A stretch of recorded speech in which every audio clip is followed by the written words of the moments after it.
Hola médicos, bienvenidos de nuevo a otra lectura de guías de práctica clínica. Soy el doctor Treviño y en esta ocasión vamos a repasar la guía de diagnóstico y tratamiento de cor pulmonar crónico en el segundo y tercer nivel de atención. Esta es una guía del 2017 de parte del IMSS y pues el cor pulmonar es una de esas patologías que no están muy bien establecidas en cuanto a definiciones, criterios y demás, pero que está relacionado a todo lo que sucede en el corazón derecho y a nivel pulmonar, o sea, las enfermedades pulmonares obstructivas crónicas o la insuficiencia cardíaca del lado derecho la hipertensión pulmonar. De hecho, en relación a la hipertensión pulmonar, parece que es una subsecuente de la guía de hipertensión pulmonar esta guía, porque lo menciona bastante hipertensión pulmonar. Pero bueno, ya vamos con el inicio y nos dice que el cor pulmonar crónico es un tipo de común de cariopatía y es resultado de enfermedades que cursan con hipoxemia o con obstrucción arterial vascular pulmonar. Va a tener una fuerte asociación con la enfermedad pulmonar obstructiva crónica, que de ahora en adelante solamente le vamos a decir EPOC, y el EPOC pues, va a ser la causa más común de cor pulmonar crónico, seguida por las diversas enfermedades pulmonares restrictivas, el síndrome de apnea obstructiva del sueño y los trastornos de la circulación pulmonar. La hipertensión pulmonar pues, va a ser una complicación propia del EPOC avanzado y en ocasiones su presentación clínica es indistinguible de su enfermedad causal. La hipertensión pulmonar se reporta hasta en el 50% de los pacientes en EPOC grave, mientras que la hipertensión pulmonar severa se encontró en el 3.7%. La prevalencia de hipertensión pulmonar con pacientes que tengan apnea obstructiva del sueño es del 17 al 41%. El cor pulmonar puede ser dividido en aquellas entidades que cursan con hipertensión pulmonar e hipoxemia, y el mejor ejemplo de ellas es el EPOC, y en aquellas que cursan con hipertensión pulmonar y obstrucción vascular pulmonar, ejemplificada por la hipertensión arterial pulmonar. Ambas condiciones van a tener mecanismos fisiopatológicos diferentes. El mecanismo que predomina en las formas con hipoxemia está relacionado a la hipoxia alveolar, la cual condiciona vasoconstricción pulmonar hipóxica, disminución de la presión arterial y oxígeno e incremento de la resistencia vascular pulmonar. Con el tiempo, ocurre remodelado vascular pulmonar e incremento de la poscarga al ventrículo derecho. Las manifestaciones clínicas son de congestión venosa sistémica, dilatación y hipertrofia del ventrículo derecho, gasto cardíaco de normal a alto y presión capilar pulmonar normal. Otros factores son la hipercapnia, la hiperviscosidad, la situación que condiciona aumento de la resistencia vascular pulmonar por mayor estrés parietal en el endotelio e inactivación del óxido nítrico, derivado de la enzima óxido nítrico sintasa endotelial. Por otro lado, el incremento de la presión arterial de dióxido de carbono o PaCO2 conllevará disminución de la resistencia vascular sistémica, lo que disminuye el flujo sanguíneo renal y activará al sistema renina-angiotensina-aldosterona. El evento final pues, va a ser retención de sodio y agua que va a generar edema periférico o congestión venosa sistémica. El otro mecanismo que está relacionado es la obstrucción vascular pulmonar, como la descrita en la hipertensión arterial pulmonar. Esta es debido usualmente a un agente agresor que condiciona una lesión endotelial y va a provocar un desbalance entre sustancias vasoconstrictoras y vasodilatadoras, además de que promueve la proliferación del lecho vascular pulmonar. A través de fenómenos de inflamación, trombosis y vasoconstricción, el remodelado vascular pulmonar se hará presente. La manifestación clínica es el incremento de la resistencia vascular pulmonar y de la presión arterial pulmonar. La poscarga del ventrículo derecho se eleva y ocurre su hipertrofia, con dilatación mínima. El gasto cardíaco tiende a bajar y el intercambio gaseoso generalmente es normal. Ahora sí vamos a pasar después de esta introducción fisiopatológica, pues vamos a hablar de las definiciones. Para fines de esta guía, el cor pulmonar se va a definir como la hipertrofia del ventrículo derecho, dilatación o ambas, debido a hipertensión pulmonar, como resultados que involucran al parénquima pulmonar, circulación pulmonar o al control ventilatorio. Cualquier patología que involucre a estas tres entidades y que ocasione un ventrículo derecho dilatado o hipertrofiado se considera un cor pulmonar. A las entidades comprendidas en el grupo 1 de la clasificación de hipertensión pulmonar se les denomina hipertensión arterial pulmonar, y el resto de los grupos, ya sabes, son 5 grupos, el 2, 3, 4 y 5 van a ser hipertensión pulmonar nada más. El grupo 1 hipertensión arterial pulmonar y el resto hipertensión pulmonar. La hipertensión pulmonar secundaria a enfermedades respiratorias crónicas y que da lugar a cor pulmonar crónico se define como la presencia de presión arterial pulmonar media, que es el PMAP, mayor o igual a 25 milímetros de mercurio en reposo. Esta cifra apréndetela porque es usual que las pregunten. Y ahora vamos a hablar sobre las causas. Pues ya comentamos, la causa más frecuente es el EPOC, secundario ya sea por bronquitis crónica o enfisema. La incidencia de hipertensión pulmonar en pacientes con EPOC va del 30 al 70% y su gravedad se asocia, o sea, la gravedad del cor pulmonar se asocia a la hipoxemia, a la hipercapnia y a la obstrucción del flujo aéreo en el EPOC. La hipertrofia ventricular derecha se encuentra presente en 40% de los pacientes con FEV1 menor a 1 litro y 70% de los pacientes que tienen un FEV1 menor a 0.6 litros. Se ha demostrado una correlación inversa del FEV1 con el desarrollo de hipertensión pulmonar, que quiere decir que entre menos FEV1, mayor hipertensión pulmonar puede llegar a tener el paciente. También existe evidencia ecocardiográfica hasta en el 40% de los pacientes con fibrosis pulmonar idiopática de que desarrollen cor pulmonale. Los trastornos respiratorios relacionados al sueño, como la apnea obstructiva del sueño, la apnea central y el síndrome de hipoventilación alveolar, se asocian con hipertensión pulmonar y cor pulmonale hasta en el 20%. La incidencia y la magnitud de la hipertensión pulmonar es mayor en pacientes que tengan síndrome de obesidad hipoventilación que en aquellos con apnea obstructiva del sueño, del 88% versus el 58%. Y el cor pulmonale puede estar asociado a cualquiera de los grupos etiológicos de hipertensión pulmonar, excepto de los del grupo 2, que vamos a ver ya al final. En relación al cuadro clínico, pues obviamente si hablamos de cor pulmonale, estamos hablando de insuficiencia cardíaca derecha en la mayoría de los casos, pero aquí nuestra guía nos dice que los síntomas van a ser inespecíficos y van a estar relacionados primero con la patología base que hizo que se desarrollara el cor pulmonale y después con la falla ventricular derecha, como si el paciente tuviera insuficiencia cardíaca derecha. Se recomienda interrogar antecedentes que para poder descartar o para poder tener una idea general de nuestro paciente, que si fuma, tiene tos crónica, el esputo, cómo es ese esputo, es apnea de aparición repentina, que haya sufrido alguna embolia pulmonar, flebitis o trombosis venosa y dolor pleurítico. También en etapas tempranas se recomienda interrogar síntomas relacionados al ejercicio como disnea, astenia, fatiga, síncope, angina, tos seca, náusea y síntomas atribuibles al cor pulmonar en etapa tardía, que con mayor frecuencia presentan disnea de reposo, letargia, tos, hemoptisis, síncope y angina. Se recomienda buscar intencionadamente los siguientes signos que se han relacionado a la gravedad de la hipoxemia y se relaciona la congestión venosa sistémica, que como la vemos, completura yugular, reflejo hepatoyugular, edema periférico, hepatoesplenomegalia, derrame pericárdico y anasarca. La disfunción ventricular derecha, pues la presencia de tercer ruido cardíaco, soplo sistólico tricuspidio y pulso hepático. Mientras que el bajo gasto cardíaco, pues van a ser síntomas de hipotensión, taquicardia, extremidades frías, oliguria y alteraciones del estado mental. El diagnóstico, pues aquí dentro del abordaje diagnóstico tenemos que solicitar radiografía de tórax y electrocardiograma. La sensibilidad del electrocardiograma para el diagnóstico de cor pulmonale es del 20 al 40%, mientras que la especificidad de los signos de hipertrofia ventricular derecha son mayores. ¿Y qué cambios podemos encontrar? Pues que existe un eje de P mayor de 90 grados o una P pulmonar que tenga el famoso patrón S1, S2, S3 o el patrón S1Q3, ¿de acuerdo? Que nos hablan esto de sobrecarga de ventrículo derecho. El bloqueo de rama derecha, la hipertrofia ventricular derecha, que es la R prominente en B1, B2, RS en B5, B6 y RS en B1, URS en todas las precordiales y o que tenga un QRS de bajo voltaje. La hipertrofia ventricular derecha por electrocardiograma tiene sensibilidad del 55% y especificidad del 70% para el diagnóstico de cor pulmonale crónico. También la presencia de un patrón S1, S2, S3 en el electrocardiograma de sujetos con cor pulmonale secundario a POC se ha asociado a mayor mortalidad y como un predictor independiente de la misma.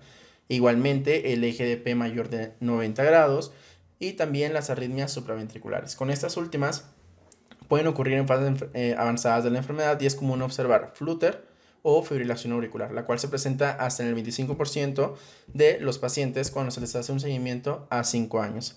Alrededor del 90% de los pacientes con hipertensión pulmonar van a tener una placa normal, pero hay una placa de tórax.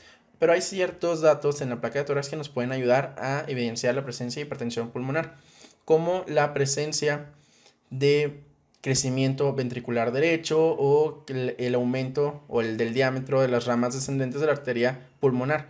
Las medidas que se utilizan es en la arteria pulmonar derecha mayor de 16 milímetros o mayor de 18 milímetros en la izquierda. Y pues tanto el electrocardiograma como la placa de tórax pueden ser insuficientes para el diagnóstico de cor pulmonale. El ecocardiograma en sujetos con cor pulmonale permite identificar mediante imagen la repercusión de la hipertensión pulmonar en el corazón derecho y estimar la presión sistólica de la arteria pulmonar mediante la velocidad de regurgitación tricuspidia y debe realizarse ante la sospecha diagnóstica de esa entidad.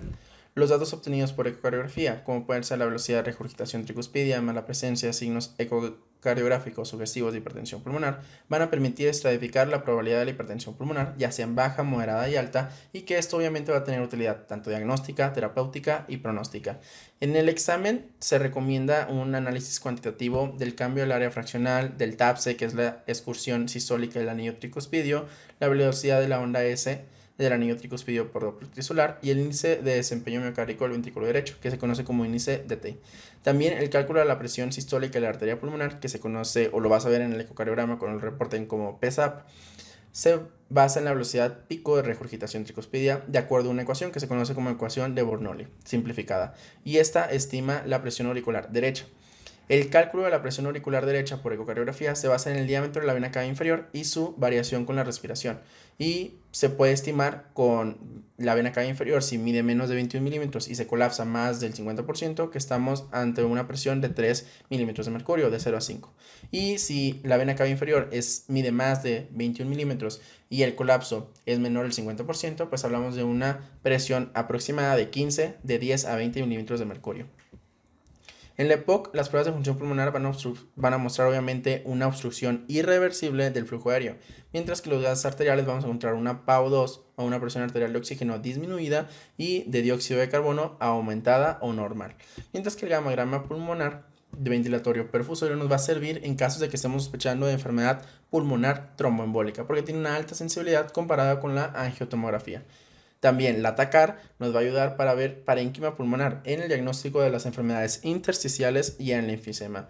Y por otra parte, la resonancia magnética es un método exacto reproducible para ver el tamaño, morfología y función del ventrículo derecho.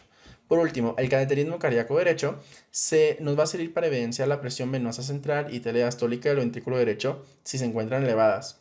La presión media de la arteria pulmonar si está mayor de 25 milímetros de mercurio y ver cómo están las resistencias elevadas. La vamos a recomendar el cateterismo cardíaco derecho en qué pacientes.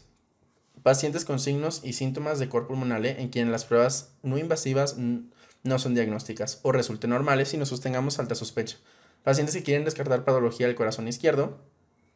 Pacientes para guiar la terapia con medidas hemodinámicas directas y pacientes que se vayan a evaluar para un trasplante cardíaco o pulmonar. Una respuesta positiva de la prueba de vasorreactividad, que esto es obviamente de hipertensión pulmonar, se va a definir como la reducción de más de 10 milímetros en la presión media arterial pulmonar y alcanzar un valor absoluto menor o igual a 40 mililitros de mercurio. El óxido nítrico es el fármaco que utilizamos más en la prueba de vasorreactividad, a una dosis de 10 a 20 partes por millón, y se acepta como alternativa otros medicamentos como el epoprostenol o la adenosina intravenosa. Y ya como tercera elección podemos utilizar el iloprost inhalado. El tratamiento. Los objetivos pues realmente es optimizar el perfil hemodinámico del paciente, su estado funcional y prolongar la supervivencia.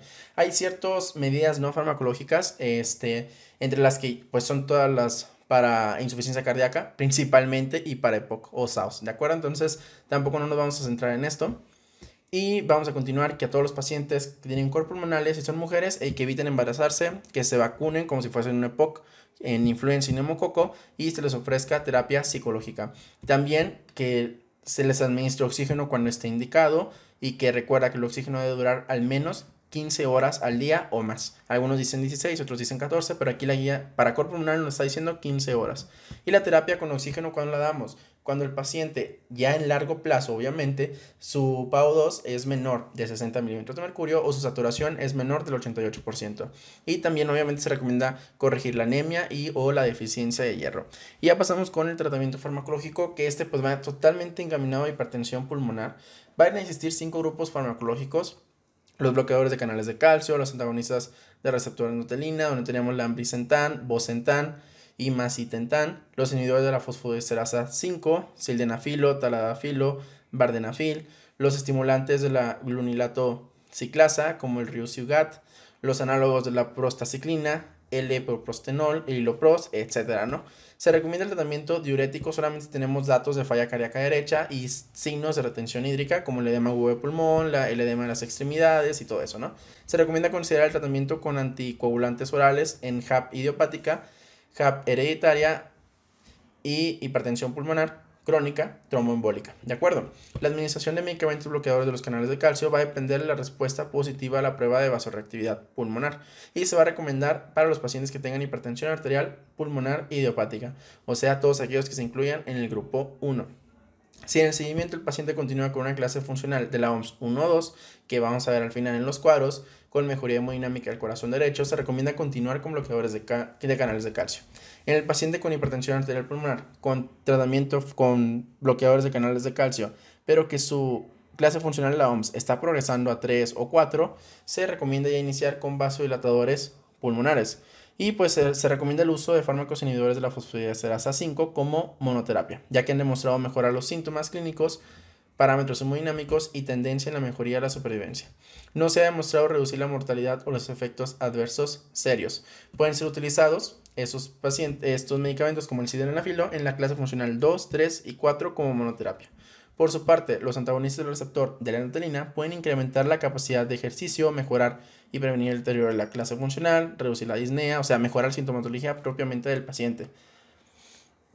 Cabe mencionar que esto requiere obviamente una monitorización hepática de su función hepática, con pruebas de función hepática y todo eso. Los medicamentos análogos de la prostaciclina han demostrado mejorar los síntomas, capacidad de ejercicio y la hemodinámica del corazón derecho. El epoprostenol es el único fármaco vasodilatador pulmonar que se ha demostrado disminuir la mortalidad hasta en un 70% en pacientes con hipertensión arterial pulmonar. El tratamiento combinado ha demostrado también reducir el deterioro clínico y mejorar las condiciones de vida del paciente, pero realmente no ha tenido una influencia en la mortalidad. En el tratamiento del cor pulmonale por hipertensión pulmonar, que es el grupo 3, 4 y 5, no se recomienda el uso de los siguientes medicamentos. Tenemos los bloqueadores de los canales de calcio, los YECA, los alfa antagonistas y la digoxina, excepto si el paciente pues tiene una fibrilación auricular. Tampoco, pues eso ya lo comentamos, no se recomienda como tal el tratamiento de la falla cardíaca izquierda, no se recomienda a los pacientes con falla cardíaca derecha, en teoría, ¿no? A menos que lo ameriten, o sea, por ejemplo, le vamos a dar YECAs, beta bloqueadores, diuréticos o digoxinas si el paciente pues tiene falla cardíaca izquierda, ¿no? En esos casos pues sí estaría utilizado. Y ya en situaciones especiales como en el SAUS pues se va a recomendar el CPAP. En los pacientes que tengan tromboembolismo crónico pues se recomienda la tromboendarterectomía. Las flebotomías se van a recomendar si existe hiperviscosidad, como lo vamos a reflejar con un hematocrito mayor del 65% a pesar de un tratamiento óptimo, y una vez sacado un volumen de sangre se debe de reemplazar con solución salina o con Harman. Y el trasplante pulmonar pues va a ser para aquellos pacientes que tengan enfermedades terminales, EPOC, fibrosis pulmonar idiopática y fibrosis quística. ¿Por qué? Porque pueden revertir la afección del ventrículo derecho. Ya en su vigilancia y seguimiento, pues aquí lo más destacado es que a todos los pacientes que tengan disnea, síncope, aparición de edema periférico, aumento de cardiomegalia en la placa de tórax, que tengan cor pulmonale o que tengan EPOC, hay que enviarlos, ¿no? A segundo o tercer nivel. El neumo lo debe valorar de forma semestral y cardio lo debe valorar de forma semestral. ¿Para qué? Para realizar un ecocardiograma de forma anual. Y el resto pues tampoco no es tan importante. El pronóstico, la supervivencia promedia en los pacientes a 5 años del 62% y a los 10 años del 26%. Las enfermedades cardíacas como el cor pulmonale, junto a hipertensión arterial y diabetes mellitus, son las comorbilidades asociadas más frecuentes en pacientes con EPOC, y la mayoría de las muertes en el grupo EPOC son debidas a enfermedad cardiovascular. El cor pulmonale se considera un factor pronóstico de readmisión hospitalaria 1 año por exacerbación aguda de EPOC, y además para readmisión hospitalaria de 1 mes. La presión media arterial pulmonar mayor de 45 milímetros es un factor de riesgo independiente de mortalidad en pacientes que tengan exacerbaciones de EPOC o que tengan exacerbaciones de SAUS. Y en cuanto a los pacientes que tienen hipertensión pulmonar, las principales causas de hospitalización o de progresión de su enfermedad va a ser la falla cardíaca derecha, la infección y el sangrado. La mortalidad promedio intrahospitalaria es del 14% y va a aumentar hasta el 46 a 48% en aquellos pacientes que requirieron ingreso a UCI o requirieron uso de inotrópicos. La mortalidad posterior al alta fue de 13 a 26% y 35% de 3, 6 y 12 meses respectivamente. Los predictores de mortalidad hospitalaria en pacientes con HAP van a incluir enfermedad concomitante del tejido conectivo, presión arterial sistólica menor a 100 o sodio menor a 136. Y pues ya esto de referencia y contrarreferencia pues es lo mismo que vimos anteriormente. Y ahora vamos a pasar con los cuadros y los algoritmos. En primer lugar pues vamos a tener los... se trabó esto. Ya, lo vamos a tener los cuadros y nos dice que las causas más comunes de cor pulmonale, pues aquí lo que quiero que siempre que recuerdes es EPOC, enfisema, asma, bronquiectasias. De las restrictivas, pues aquí pues obviamente fibrosis pulmonar idiopática, y en otras podemos encontrar tuberculosis, sarcoidosis, neumoconiosis. Las de origen central, pues tenemos el síndrome de apnea obstructiva del sueño, obesidad y hipoventilación, que es otro síndrome, el síndrome de hipoventilación alveolar o las enfermedades neuromusculares que van a desarrollar hipertensión pulmonar. Y las enfermedades por oclusión del lecho vascular, como el tromboembolismo pulmonar, la embolia tumoral, parasitosis, etcétera, ¿no? Ya después nos habla de la clasificación de hipertensión pulmonar, que en el grupo 1 vamos a tener la hipertensión arterial pulmonar y la enfermedad pulmonar veno-oclusiva y o hemangiomatosis capilar pulmonar. Y también en este grupo 1 tenemos a la hipertensión pulmonar persistente del recién nacido. En el grupo 2 son las secundarias a falla cardíaca izquierda. El grupo 3, secundarias a enfermedad pulmonar y o hipoxia, donde tenemos el EPOC. El grupo 4 son las tromboembólicas, ¿de acuerdo? Y el grupo 5, las desconocidas o por causas multifactoriales.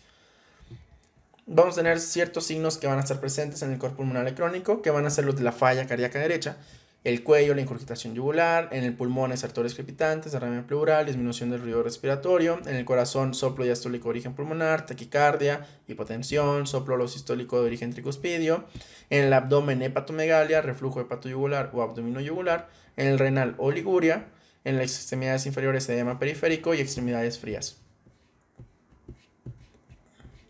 Continuamos con el otro cuadro, que es la clasificación funcional de la OMS o de la WHO, que es clase 1, pacientes con hipertensión pulmonar pero que no tienen limitación.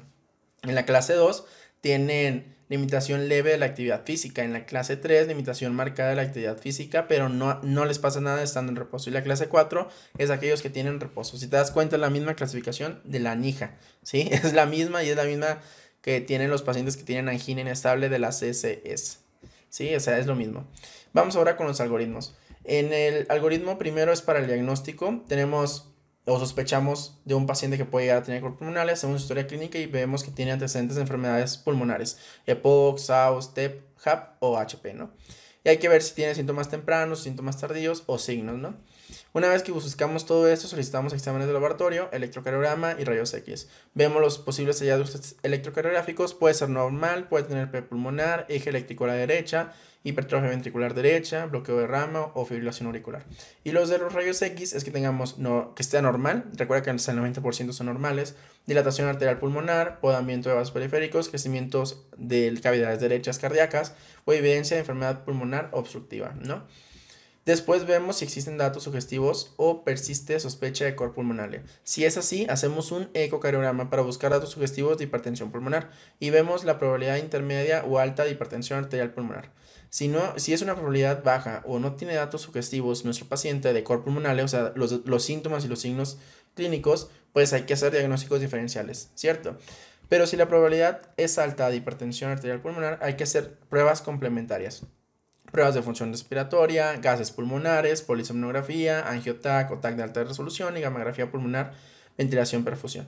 Y ya después de esto hay que ver si existe repercusión estructural y funcional del corazón derecho. Si es así, confirmamos el cor pulmonale. Y ahora vamos a irnos con el tratamiento del cor pulmonale. Recuerda que los objetivos es mantener un buen perfil hemodinámico del ventrículo derecho, mejorar su estado funcional y prolongar la supervivencia del paciente. Le vamos a hacer rehabilitación física y pulmonar, corrección de la anemia, consejería reproductiva, terapia psicológica, vacunación y flebotomía si el hematocrito es mayor del 65%. Si existe hipoxemia, se puede utilizar oxígeno continuo a 2 a 3 litros por minuto, más de 15 horas por día. Y la hipoxemia recuerda que es con una PaO2 menor 60 o una saturación menor de 88%. Si hay congestión venosa sistémica o falla del ventrículo derecho, se deben utilizar diuréticos como la furo o la espironolactona. Y hay que evaluar la necesidad de un tratamiento complementario según la causa que tenga el paciente, ¿de acuerdo? Si tiene TEP o HAP hereditaria, pues iniciamos anticoagulación. Si tiene SAOS o síndrome de obesidad y hipoventilación, damos CPAP o presión positiva de la vía aérea.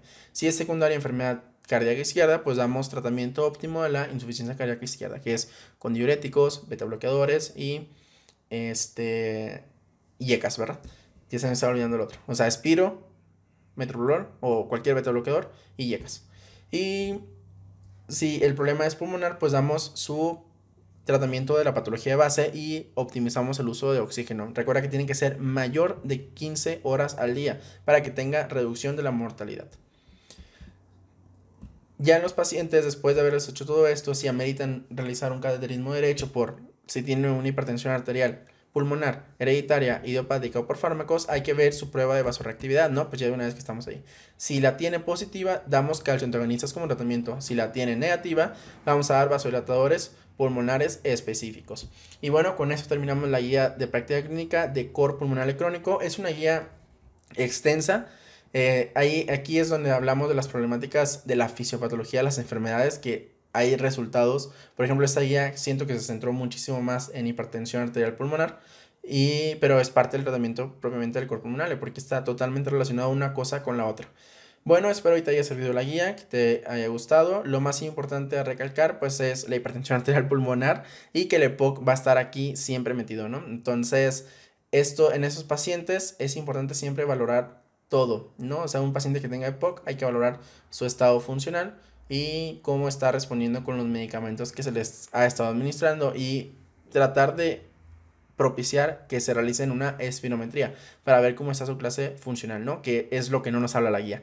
Y pues bueno, con esto hemos concluido la revisión de la guía. Espero que te haya gustado y que hayas aprendido algo nuevo. Soy el doctor Treviño, esto es Red Médica Blog y nos vemos en el siguiente episodio. Chao, chao.